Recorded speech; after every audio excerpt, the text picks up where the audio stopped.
Caríssimos irmãos e irmãs, celebramos o 15º domingo do tempo comum e a Igreja medita neste domingo a parábola do bom samaritano.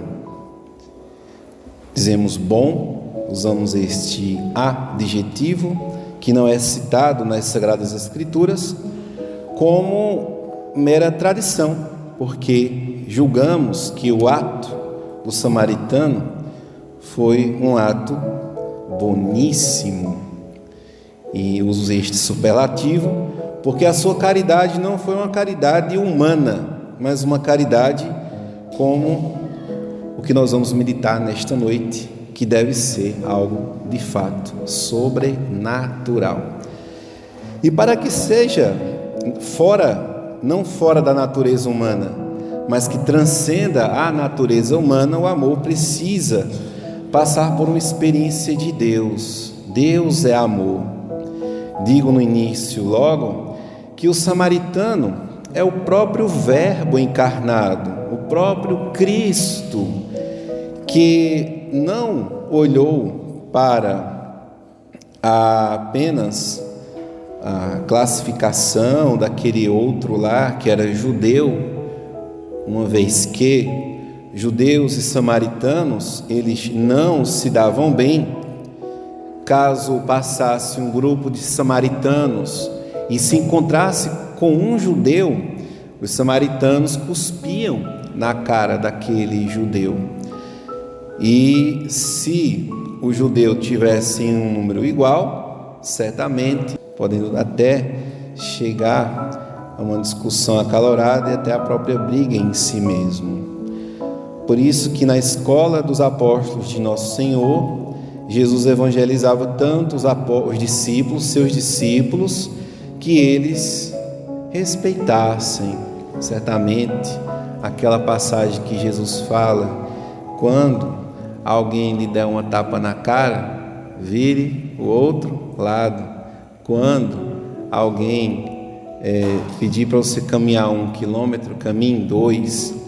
Foi justamente para que os discípulos suportassem, ou seja, vivessem uma caridade sobrenatural. Isso acontece quando temos um encontro com Deus. Digo de início que este encontro com Deus, nosso Senhor Jesus o faz realizar na igreja. A hospedaria citada na parábola do bom samaritano é a imagem da igreja, e que tem cuidadores que agem ou in persona Christi, que são os sacerdotes, ou os batizados, que são santos. Quando a gente é batizado, nós nos tornamos todos santos. A vocação dos leigos, a vocação dos consagrados, em um primeiro momento, é a santidade. Então, dentro da hospedaria, que é a igreja, foi lá, patrocinado pelo samaritano, que é Cristo, que ao encontrar-nos, lava-nos com seu sangue para curar as nossas feridas e unge-nos com o óleo da unção para que a ferida sare imediatamente. Esta leitura ela é feita a partir dos santos padres da igreja.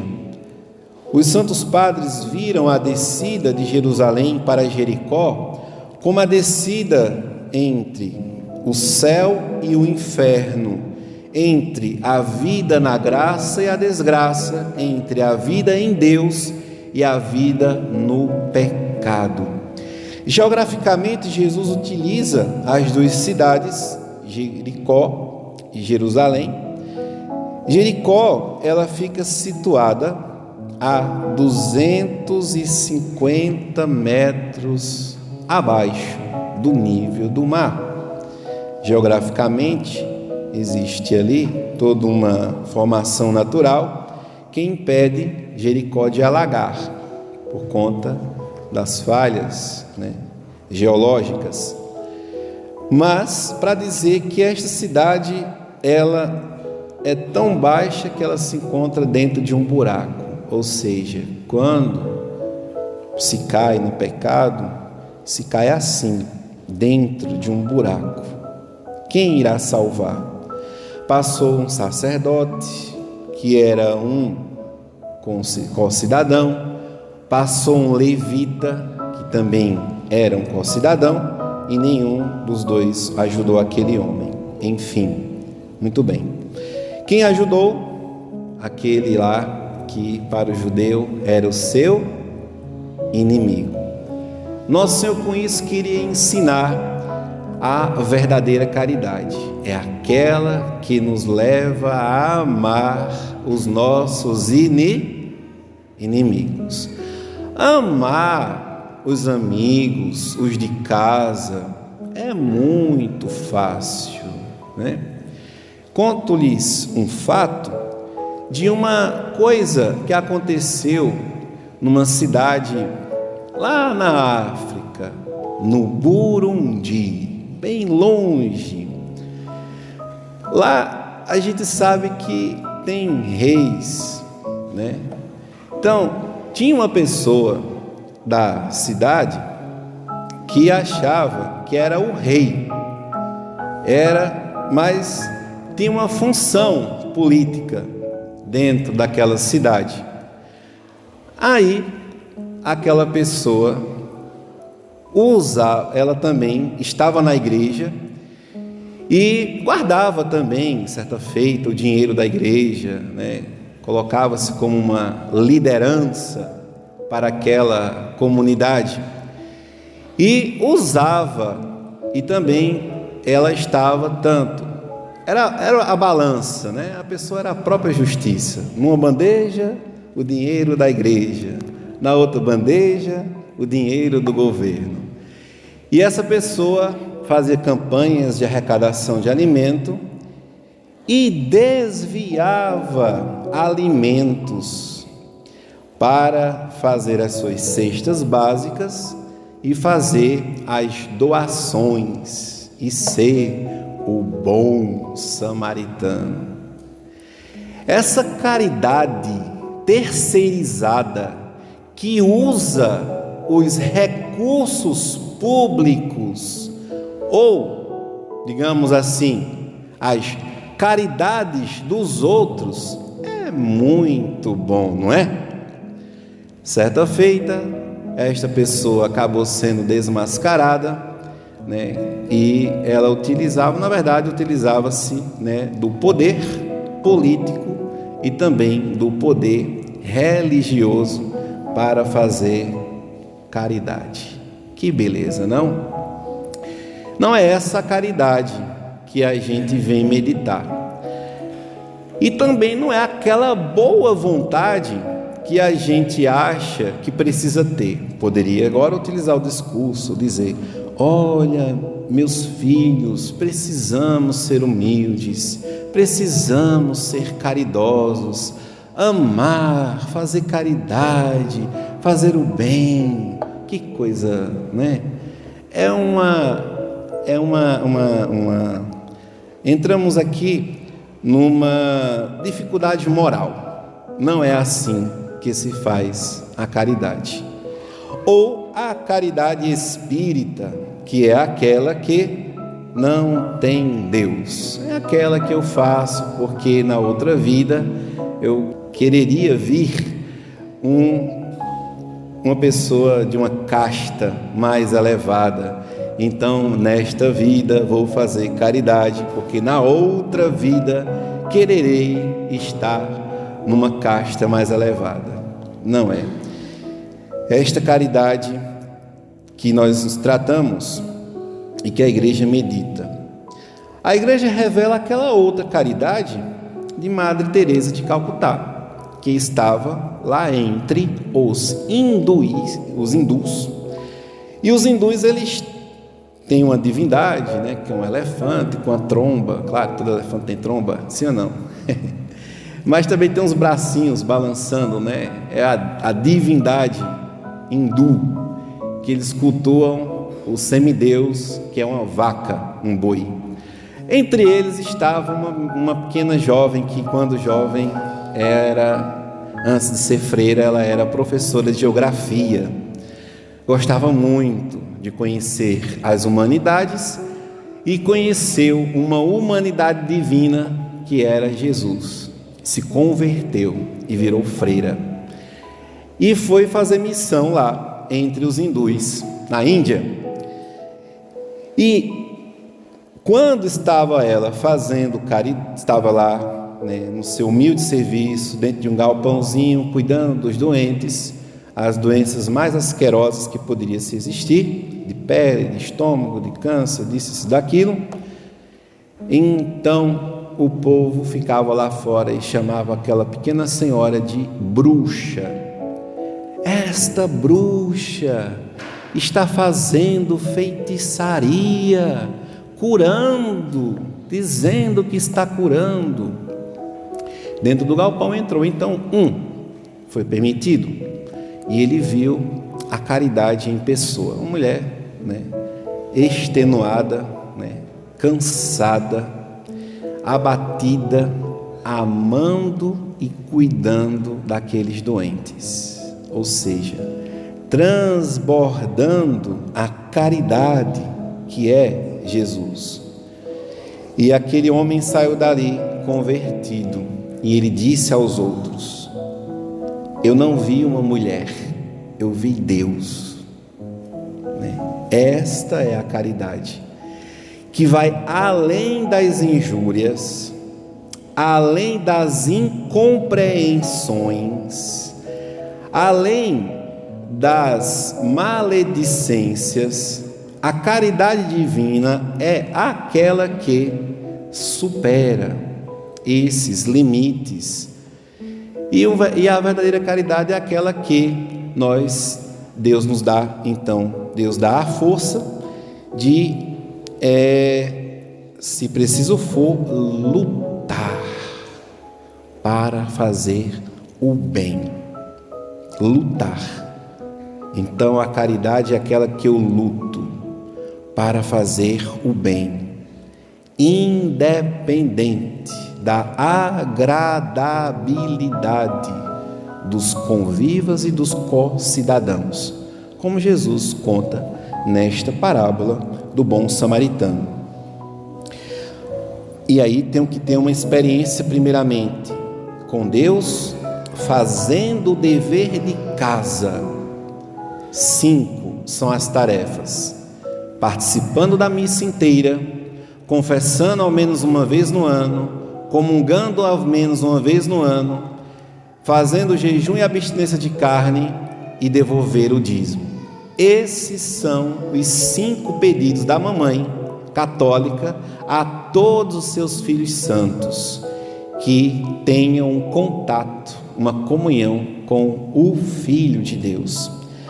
E para não haver desculpa, nem também dizer que isso está muito longe de nós, primeira leitura: ao contrário, esta palavra está bem ao teu alcance, em tua boca e em teu coração, para que possas cumprir. Então, enquanto eu cuido das feridas de alguém, seja um conselho, seja norteando um desmantelo financeiro na sua vida, que o conduziu à falta de oração, que o conduziu a um pecado grave de procurar, por exemplo, um macumbeiro, que fez a pessoa pecar contra o primeiro mandamento. Eu estou usando a língua, a boca, a minha vida, o meu coração para aconselhar. Mas não faça isto. Mas veja, não deseje o mal. Não se sente à mesa com quem fala dos outros, porque amanhã estarão falando de você.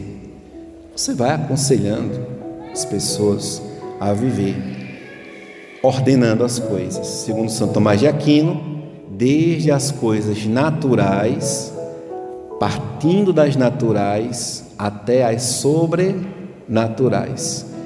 Então, para organizar a vida, arrumemos primeiramente o nosso guarda-roupas.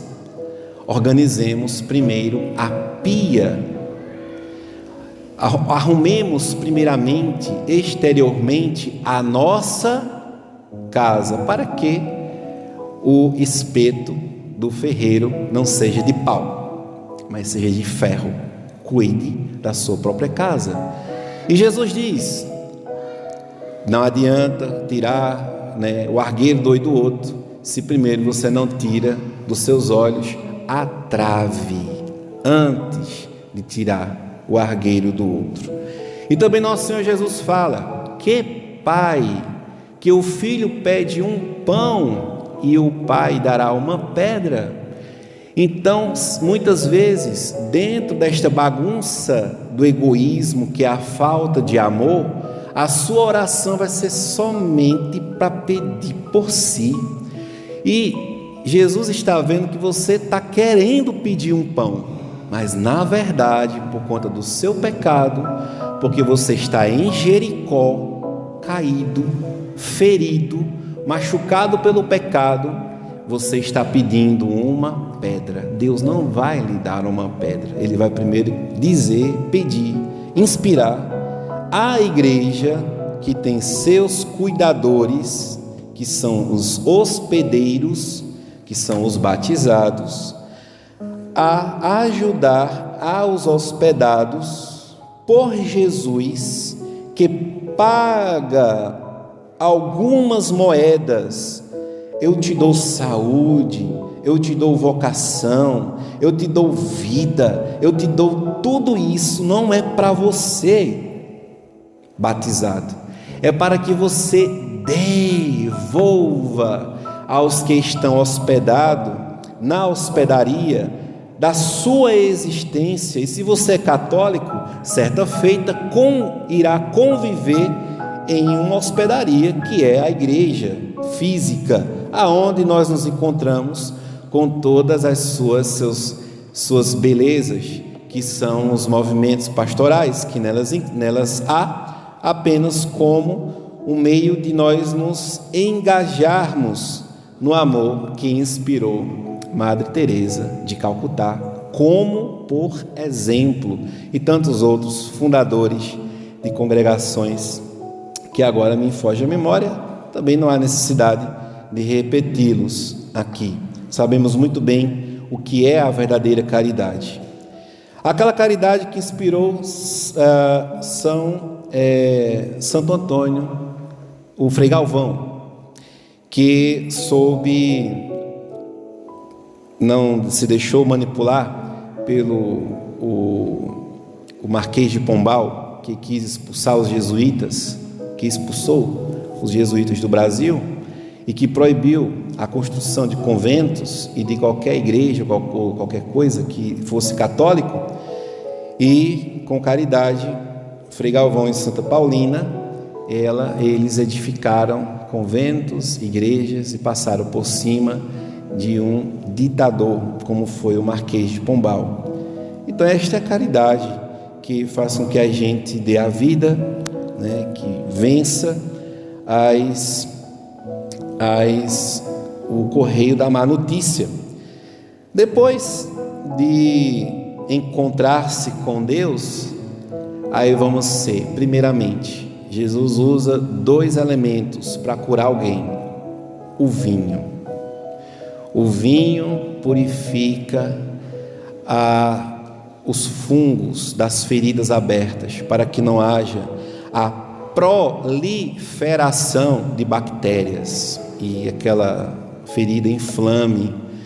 Depois de lavar muito bem, porque o vinho tem o álcool ele esteriliza, ele limpa, enfim, tudo mais. O cuidador, que é o bom samaritano, o vinho é o seu sangue, que aqui nós somos lavados lá no 3º mandamento da igreja, que é a confissão, ao menos uma vez no ano. Depois, o samaritano bom, ele vai derramar óleo. O óleo, ele mantém a ferida limpa, e ela untada e purificada, ela vai cicatrizar muito mais fácil. São esses os elementos que Jesus utiliza. Então, óleo e vinho. Versículo 34. Aproximou-se dele, fez curativos, derramando óleo e vinho. O vinho também, os santos padres diz que pode ser aquela palavra corretiva que ordena a pessoa a sair dos vícios. Tem que ser uma palavra muito firme para afastar os fiéis dos seus vícios. E depois de tudo isso, claro que a pessoa está ali curada, ela irá transbordar gratidão, que é fruto da experiência com Deus dentro da hospedaria que é a igreja. Nascerá a verdadeira caridade, que não é aquela caridade dos que se acham dono da cidade, que tem condições econômicas, porque está com a máquina nas mãos. Então, os políticos, eles não são caridosos, eles usam as pessoas como massa de manobra, e triste é aquele que incensa. Quem é convertido, senão os que estão na igreja? Quem é convertido, senão os que estão na igreja? Os governos não são convertidos, logo não farão caridade. No mínimo, utilizará o mimetismo de caridade, colocando aquilo que eles acham que são pílulas de salvação dentro de um envelope e entregando para, entre grandes aspas, os nossos pobres.